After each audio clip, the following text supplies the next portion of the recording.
Saya berikan informasi demikian ya. Ada satu negara, katakan saja kita sebut namanya kan negara Liverpool ya. Kemudian kondisi ekonomi negara Liverpool ini ditunjukkan oleh pengeluaran konsumsi masyarakat C sama dengan 100 ditambah 0,75 YD. Pengeluaran investasi perusahaan korporasi gitu ya, sifatnya otonomus sebesar 200. Pengeluaran pemerintah sifatnya otonomus juga G gitu ya, government expenditures itu 150 dan taxes ya, pajak ya yang dibuat pemerintah itu sifatnya pajak proporsional sebesar 20% dari pendapatan nasional Y gitu ya. Pertanyaan sekarang adalah berapakah keseimbangan pendapatan nasional? Berapakah keseimbangan pendapatan nasional gitu ya? Maka saya boleh sekarang membantu Anda bagaimana caranya ya. Oke. Saya ini dulu supaya mudah ya. Ini saya naikkan ke atas. Oke, penyelesaian sekarang. Penyelesaian. Oke. Ingat ya, ingat. Keseimbangan ekonomi terjadi pada saat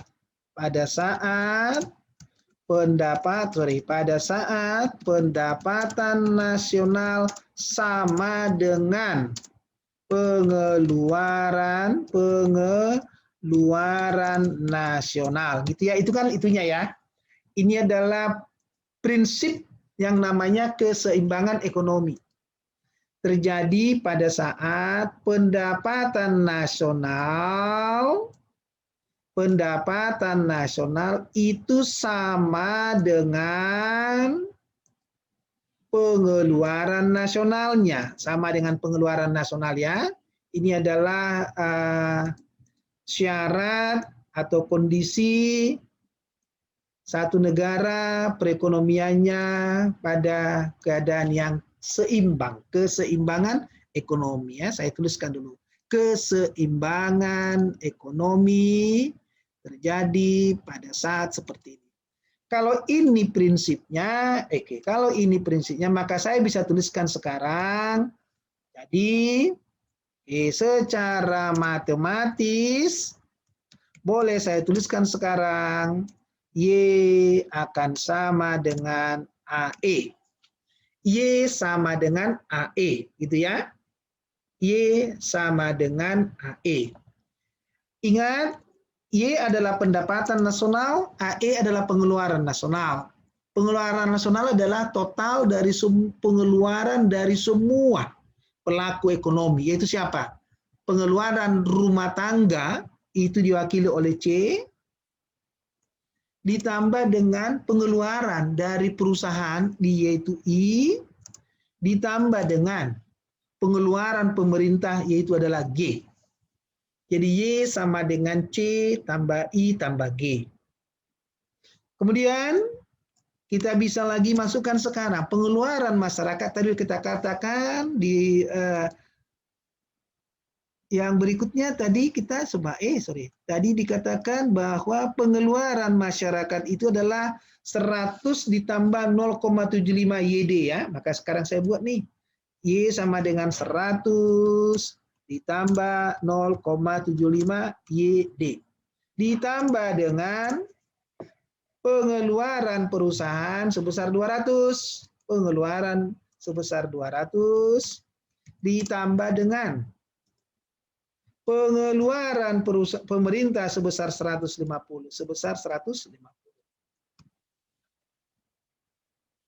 Ingat, YD itu adalah, ingat, YD akan sama dengan Y dikurangi dengan T. Maka Y akan sama dengan, kita ganti lagi sekarang nih, 100 ditambah 0,75 kali Y dikurangi dengan YD, dikurangi dengan T. T-nya berapa tadi? 0,2 Y ya. 0,20 Y. Saya tambah dengan 200, saya tambah dengan 150. Kemudian, sekarang bisa saya teruskan Y akan sama dengan 100 tambah 200 tambah 150 itu adalah 450 ya. 450 saya tambah dengan 0,75 kali Y dikurang 0,2Y adalah 0,8Y. 0,8Y. Maka sekarang saya bisa tuliskan Y akan sama dengan 450 ditambah dengan 0,75 dikali dengan 0,8 itu adalah 0,6 ya. 0,6Y. Kemudian sekarang sudah bisa cari Y-nya. Y dikurangi dengan, saya pindahkan ke sebelah kiri ya, 0,6Y akan sama dengan 450. Sehingga sekarang saya bisa mendapatkan 0,4Y akan sama dengan 450. Sehingga sekarang saya bisa dapatkan sekarang Y akan sama dengan 450 dibagi dengan 0,4. Ini akan sama dengan berapa ini? Ada yang bisa hitung? Coba, saya hitung dulu ya. Saya hitung dulu. Mana ini kalkulator ya? Kalkulator. Ada yang sudah bisa hitung, Kak? 20 ya, Pak? Apa 20? Dibagi dengan 0,4. 1125. 1125. Ah, 1125. Itu adalah keseimbangan ekonomi. Sekarang kalau saya teruskan, kalau sekarang saya katakan pertanyaan berikutnya. Sekarang saya buat lagi nih, pertanyaan berikutnya. Berapakah pengeluaran konsumsi? Itu kan? Nah, sekarang kita bisa buat nih. C akan sama dengan 100 ditambah dengan 0,75 YD. Kita buat sekarang C akan sama dengan 100 ditambah dengan 0,75 kali Y dikurang 0,2Y. Ini akan sama dengan C sama dengan 100 ditambah 0,75 kali 0,8Y. Ini akan sama dengan C sama dengan 100 ditambah 0,6Y. Sehingga saya bisa buat sekarang C akan sama dengan 100 ditambah 0,6 kali 112,5. Itu ya. 1125 ya. Nah, ini berapa ini? Ada yang bisa hitung? Saya kalikan dengan gitu ya. 775, Pak. 775 ya, 775. Itu adalah pengeluaran konsumsi C. Berikutnya kalau tanyakan lagi, berapakah tabungan masyarakat? Berapakah besar tabungan gitu ya? Tabungan. Kita buat lagi. Ingat, YD akan sama dengan C ditambah dengan C ditambah dengan S. Atau S akan sama dengan YD dikurangi dengan C. Saya bisa buat lagi sekarang. S akan sama dengan YD dikurangi dengan C-nya nih. Saya ganti lagi nih. 100 ditambah 0,75 YD. Ya kan? Kemudian saya bisa keluarin sekarang. S akan sama dengan YD dikurangi dengan 100 dikurangi dengan 0,75 YD. Berapa jadinya? S akan sama dengan 0,25 YD dikurangi dengan 100. Atau saya bisa buat sekarang S sama dengan 0,25 kali YD nih. Y dikurangi dengan 0,2Y dikurangi 0,2Y dikurangi dengan 100, ini akan sama dengan S sama dengan 0,25 kali 0,8Y dikurangi dengan 100, atau S sama dengan 0,25 kali 0,8 adalah 0,2 ya. 0,2Y dikurangi dengan 100, maka sekarang saya bisa buatkan S sama dengan 0,2 kali dengan 1125, saya kurangi dengan 100. Nah, gitulah S-nya. Maka berapakah S? Ada yang bisa hitung? 125, Pak. Berapa? 125. 125. Iya. Bisa semua ya? Mudah-mudahan bisa semua ya, Nak. Maka ini adalah kalau ditanyakan berapakah pengeluaran konsumsi, sekarang kita sudah bisa hitung. Berapakah tabungan, sekarang sudah bisa kita hitung. Oke.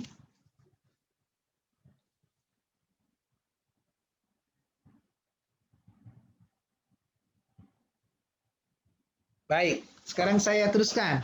Jikalau ditanyakan tadi lagi, ya, ditanyakan, berapakah anggaran pemerintah?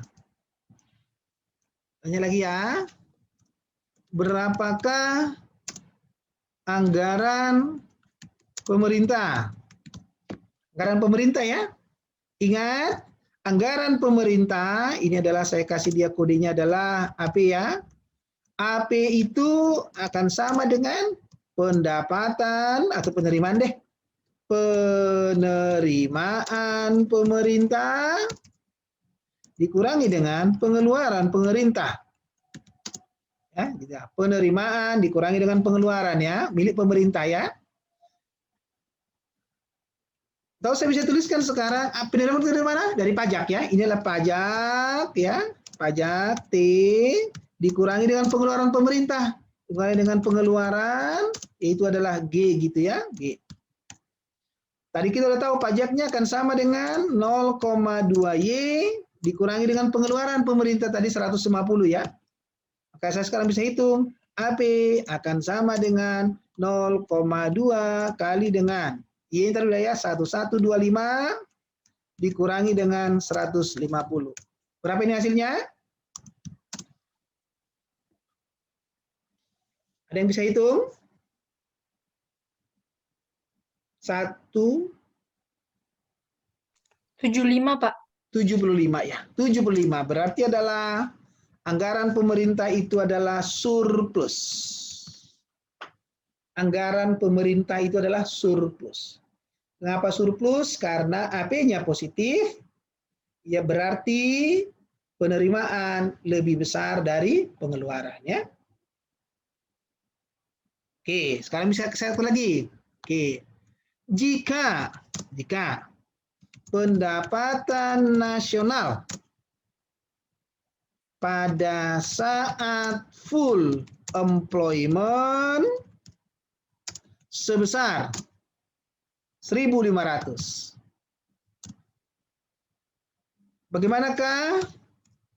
Bagaimanakah kondisi perekonomian, kondisi ekonomi negara Liverpool? Tanyakan gitu ya, kalau ditanyakan. Pendapatan full employment-nya 1.500. Ya. Tadi pendapatan aktualnya 1125 gitu ya. Maka sekarang kita katakan pendapatan aktual itu sebesar 1125. Pendapatan full employment sebesar 1.500. Maka apa yang terjadi sekarang? Pendapatan aktual kita masih lebih rendah dari pendapatan full employment. Berarti karena pendapatan aktual lebih kecil, lebih rendah dari pendapatan nasional full employment, maka perekonomian negara Liverpool ya berada pada kondisi apa kemarin? Ekspansi.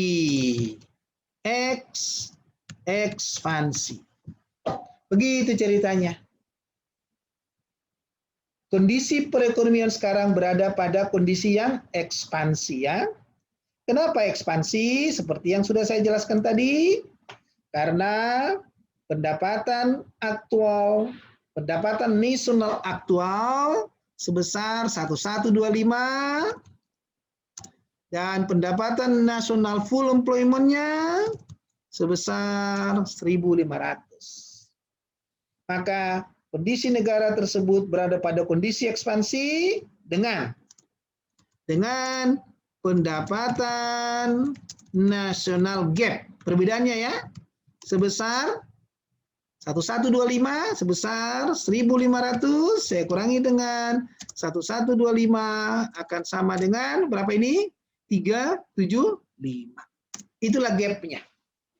Jadi GDP gap ya, pendapatan nasional gapnya atau GDP gapnya sebesar 375. Berarti pemerintah sekarang sedang menghadapi masalah yang namanya dengan ekspansi, resesi. Oleh karena itu pemerintah harus harus melaksanakan kebijakan fiskal yang ekspansif. Caranya kemarin sudah jelas ya, menambah G atau mengurangi pajak. Yang saya teruskan. Sekarang saya teruskan. Nah, tadi dikatakan nih, jika pemerintah menaikkan pajak,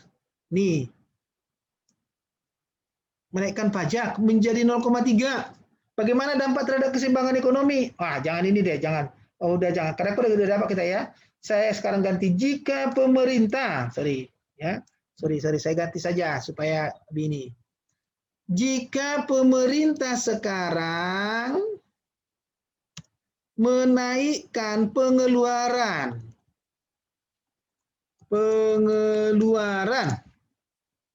sebesar 50. Sebesar 50 ya. Bagaimana dampak terhadap keseimbangan pendapatan nasional? Sebesar 50 ya.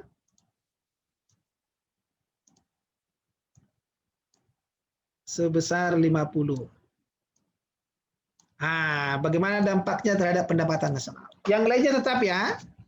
Pengeluarannya tetap, pengeluaran konsumsi tetap, pengeluaran perusahaan tetap, ya, pajak tetap gitu ya. Jadi tidak mengalami perubahan. Sekarang kita cek.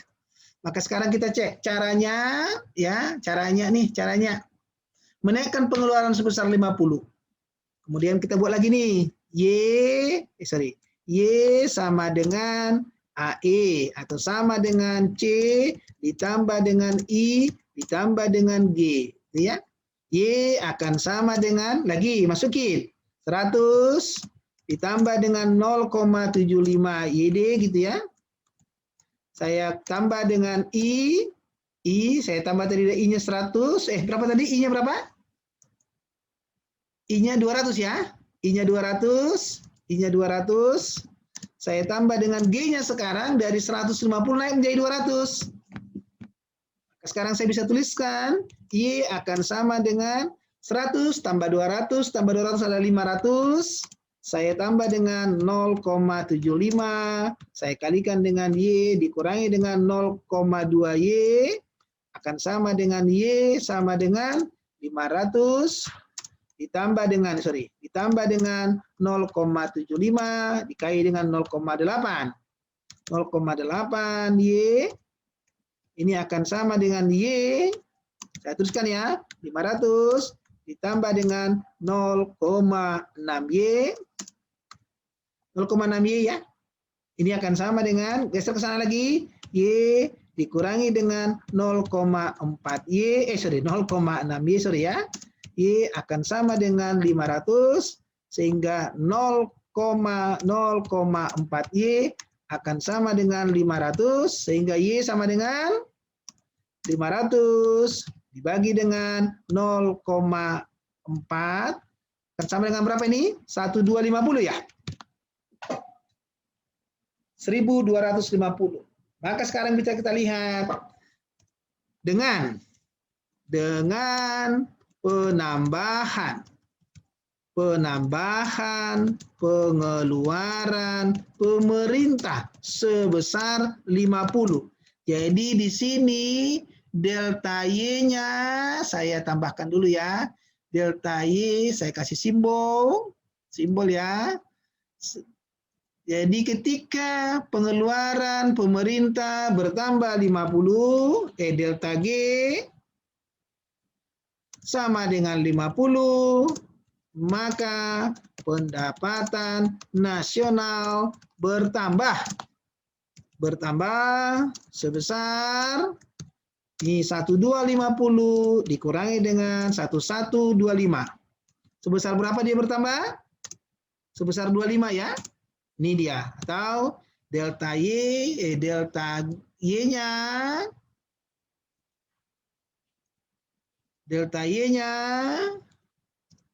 sama dengan 25.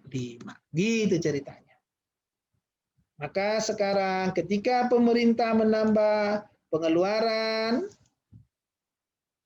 pemerintah, maka terjadilah pertambahan dari pendapatan nasional kita sebesar 25. Jadi 50 pengeluarannya bertambah, kemudian dia adalah 25 dia pendapatan nasional. Baik, sampai di situ ya. Harusnya 125, Pak. 125 ya? Oh. Iya, Pak. Oh iya, sorry 125, maaf. 125 ya. Oke. Oke, 125. Ini alright. Oke. Maka 125. Siap.